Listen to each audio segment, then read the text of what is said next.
जय जगन्नाथ जय माँ लक्ष्मी। आज आपण सहित शेयर करी मार्गशीर मासर शेष गुरुवार पूजा।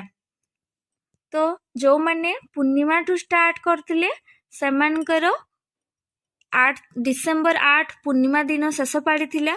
और जो मैंने संक्रांति ठारू स्टार्ट करचंती से 15 तारीख डिसेम्बर 15 माणबसा शेष। आप देखिपे कैलेंडर रे।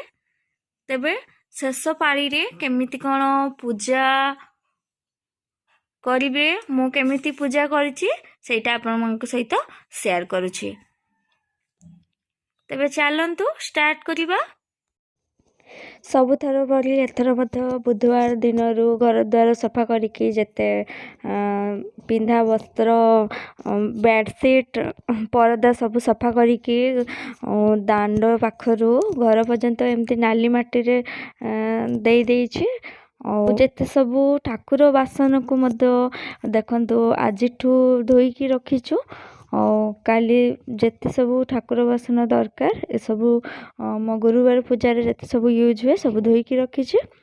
तेबे एबे बुधवार संध्या रे ही देखंतु आमे जाइछु इटा बारीपदा इवनिंग मार्केट। तो काली सकाळु पूजा पई फूल फल जहाँ भी दरकार एबे आमे संध्या बेଳ किनिकी नेबा तो मार्केट आसी।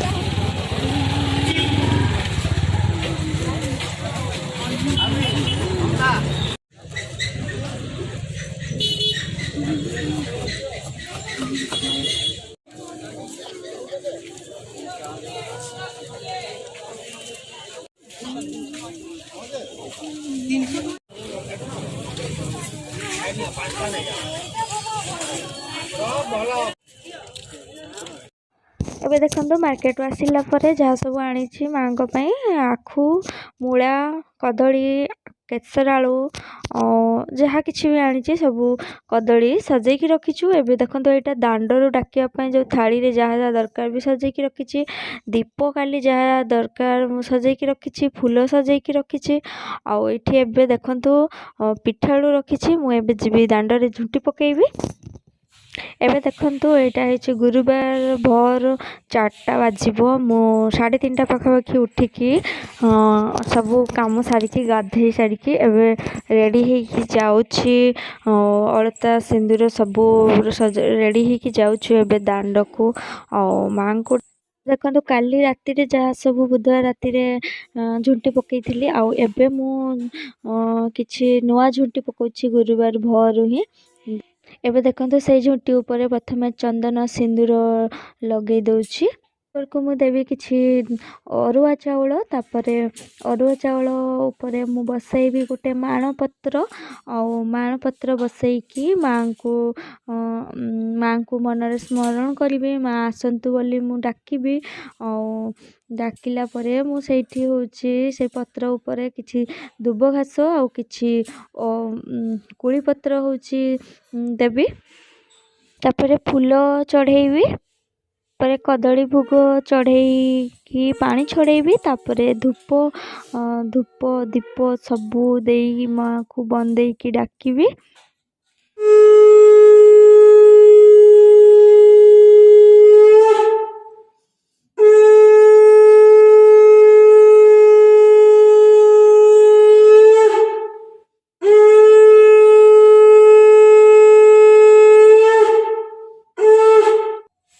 एबे लास्ट को धुणा बुलेकी माँ को घर भीतर को नेकी जीवी।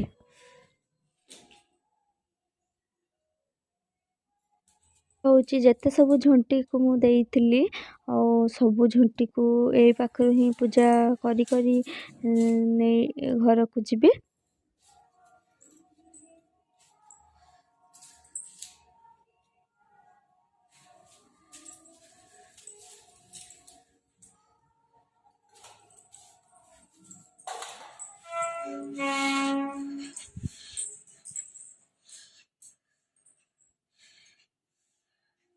ଦେଖନ୍ତୁ ମୁଁ ପୂଜା ଷ୍ଟାର୍ଟ କଲି ଆଉ ପ୍ରଥମେ ମୁଁ ପିଢ଼ା ପକେଇକି ସଜେଇ ଦେଇଛି, ସେଥିରେ କିଛି ଧାନ ଦେଉଛି ଆଉ ଲକ୍ଷ୍ମୀ ନାରାୟଣଙ୍କର ଫଟୋକୁ ମୁଁ ଫାଷ୍ଟ ରଖିଛି, ପୋଛିକି ରଖିଛି।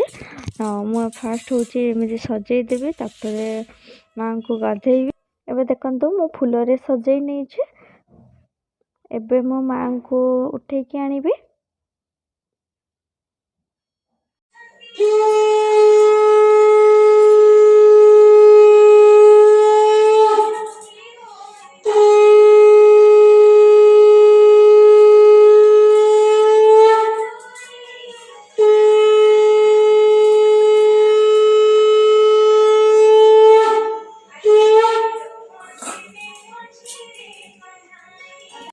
ଏବେ ପ୍ରଥମେ ମାଙ୍କୁ ମୁଁ ହଳଦୀ ପାଣିରେ ଗାଧେଇବି, ତାପରେ ତାଙ୍କୁ କ୍ଷୀରରେ ଗାଧେଇବି। ଏବେ ମହୁରେ ଗାଧେଇବି।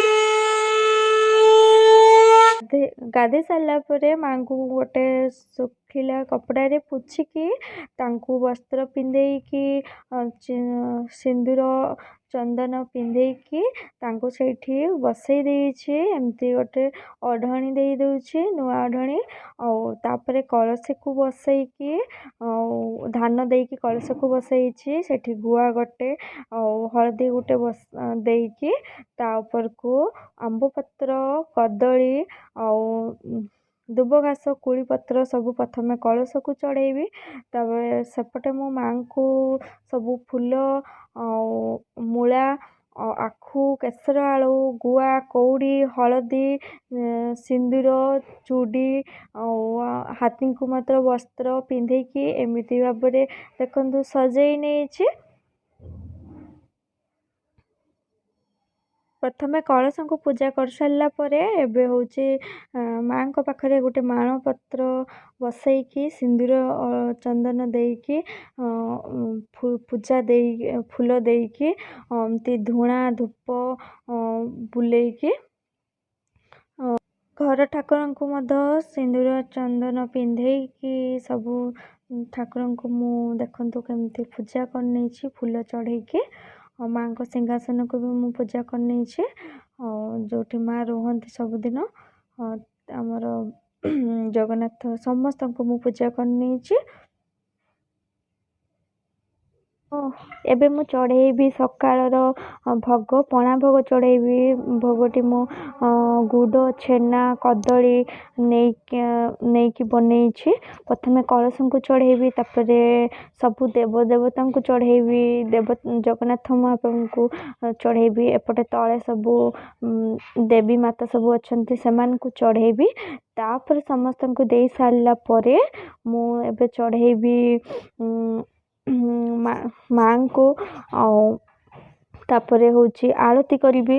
ଆଉ ଆଳତି କରିବି, ଏପଟେ ଆଳତି କରିସାରିଲା ପରେ କିଛି ସମୟ ମୁଁ ଡୋରଟାକୁ ବନ୍ଦ କରି ରଖିଦେବି। ତାପରେ ମୋର ଭୋଗ ପୂଜା ସରିଯାଇଛି, ସକାଳର ଭୋଗ ପୂଜା। ଏବେ ଦେଖନ୍ତୁ ଏଲି ତା ରୁମ୍ରେ ଯେଉଁ ଲକ୍ଷ୍ମୀ ନାରାୟଣଙ୍କୁ ରଖିଛି ସେମାନଙ୍କୁ ସିଏ ପୂଜା କରୁଛି। ମୋ ଭଳିଆ ଠିକ୍ ସଜେଇ ନେଇଛି। ଆଉ ମୂଳା, କଦଳୀ, ଆଖୁ ଯାହା ଯାହା ଆମେ ଆଣିଥିଲୁ କାଲି, ସିଏ ବି ଏଇ ରୁମ୍ରେ ତାର ସଜେଇ ନେଇଛି। ସେ ବି ଠିକ୍ ସେଇ ରୀତିନୀତିରେ ପୂଜା କରିସାରିଲା ପରେ ପଣା ଭୋଗ ସବୁ ଦେବଦେବତାଙ୍କୁ ଯାହା ଭଗବାନଙ୍କୁ ରଖିଛି ଏଇଠି ସେ ସମସ୍ତଙ୍କୁ ଚଢ଼େଇକି ଏବେ ଧୂପ ଆଳତି କରିକି ଚଢ଼େଇ ଦେଇଛି। ଦେଖନ୍ତୁ କେଉଁଭଳି ଭାବରେ ସେ ସଜେଇଛି। ଏବେ ହେଉଛି ଆମେ ଭୋଗ ଚଢ଼େଇ ସାରିଲା ପରେ ଏବେ ଏଠି ବସିକି କିଛି ସମୟ ମାଙ୍କର ବହି ବୋଲିବା। ଆଉ ଏବେ ଆମ ସକାଳ ପୂଜା ସରିଯାଇଛି। ଏବେ ଆପଣମାନଙ୍କ ସହିତ ମୁଁ ଦେଖେଇବି ମୋର ଯେତେ ସବୁ ଝୁଣ୍ଟି ଦେଇଥିଲି। ଚାଲନ୍ତୁ ଦାଣ୍ଡ ପାଖରୁ ପୁରା ଘର ପର୍ଯ୍ୟନ୍ତ ଆପଣଙ୍କୁ ମୁଁ ଦେଖାଉଛି। ତ କେମିତି ହେଇଛି ଝୁଣ୍ଟି ସେଇଟା ନିହାତି କମେଣ୍ଟରେ ଜଣାଇବେ।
ଏବେ ହେଇଗଲାଣି ଟାଇମ୍ 12ଟା। ଆମେ ହେଉଛି ଭୋଗ ପ୍ରସ୍ତୁତ କରିନେଇଛୁ। ଏବେ ମାଆଙ୍କୁ ଆମେ ଶଙ୍କୁଡ଼ି ଭୋଗ ଚଢ଼େଇବା। ଯେମିତି ଆମେ ପ୍ରଥମ ପାଳିରେ ଚିତଉ କ୍ଷୀରି ଦେଇକି ମାଆଙ୍କୁ ଡାକିଥିଲି, ଶେଷ ପାଳିରେ ଆମେ କ୍ଷୀରି ଆଉ 2 ଲଉଟା ପିଠା ବନେଇକି ମାଆଙ୍କୁ ଦେବା। ପ୍ରଥମେ ଅଗ୍ନି ଦେବତାଙ୍କ ପାଖରେ ପୂଜା କରିବା, ଆଉ ତାପରେ ହେଉଛି ଗଣେଶଙ୍କୁ ଦେବା, ଆଉ ମା ଲକ୍ଷ୍ମୀଙ୍କୁ ଚଢ଼େଇବା, ତାପରେ ସମସ୍ତ ଦେବଦେବତାଙ୍କୁ ଚଢ଼େଇବା। ତ ସମସ୍ତଙ୍କ ଘରର ରୀତିନୀତି ଅଲଗା ହିସାବରେ ପୂଜା ହେଇଥାଏ। ତ ଆମ ଘରର ରୀତିନୀତି ଅନୁସାରେ ମାଆଙ୍କ ହାତରୁ ପ୍ରସାଦ ଖାଇବା ପାଇଁ ଭଲ ପାଇଥାନ୍ତି, ଆଉ ଷ୍ଟିଲ୍ ଗ୍ଲାସ୍ରେ ମା ଲକ୍ଷ୍ମୀ ପାଣି ପିଇବା ପାଇଁ ଭଲ ପାଇଥାନ୍ତି। ତେଣୁ ଆମେ ଷ୍ଟିଲ୍ ଗ୍ଲାସ୍ରେ ଚଢ଼େଇଛୁ, ଆଉ ମୋ ମା ଏଠି ଭୋଗ ଚଢ଼ାଉଛନ୍ତି। ଆମେ ଏହିଭଳି ଭାବରେ ଶଙ୍କୁଡ଼ି ଭୋଗ ଚଢ଼େଇ ସାରିଲା ପରେ କିଛି ସମୟ ଜାଳକୁ ବନ୍ଦ କରିଦେଇଥିଲୁ। ତାପରେ ପାଖାପାଖି 3:30 ହେବ ଆମେ ମାଆଙ୍କୁ ଉଠେଇଥିଲୁ, କାହିଁକିନା ସନ୍ଧ୍ୟାରେ ଉଠା ହୁଏନି, ସେଥିପାଇଁ ଆଜି ଆମେ 3:30ରେ ଉଠେଇଥିଲୁ। ଆଉ ଉଠେଇ ସାରିଲା ପରେ ମାଆଙ୍କୁ ପୁଣି ଥରେ ସନ୍ଧ୍ୟା ଆଳତି କରିଥିଲୁ। ମୁଁ ଭିଡ଼ିଓ କରିପାରିନି ସେଗୁଡ଼ା, ସନ୍ଧ୍ୟା ଆଳତି କରିଥିଲୁ। ତ ଏଇଭଳି ଭାବରେ ଆମର ଶେଷ ଗୁରୁବାର ପୂଜା କରିଥିଲୁ। ତ ଯଦି ଭିଡ଼ିଓଟି ଆପଣମାନଙ୍କୁ ସବୁ ଭଲ ଲାଗିଛି ତେବେ ଗୋଟେ ଲାଇକ୍ କରିବେ, ମୋ ଚ୍ୟାନେଲକୁ ସବସ୍କ୍ରାଇବ୍ କରିବେ।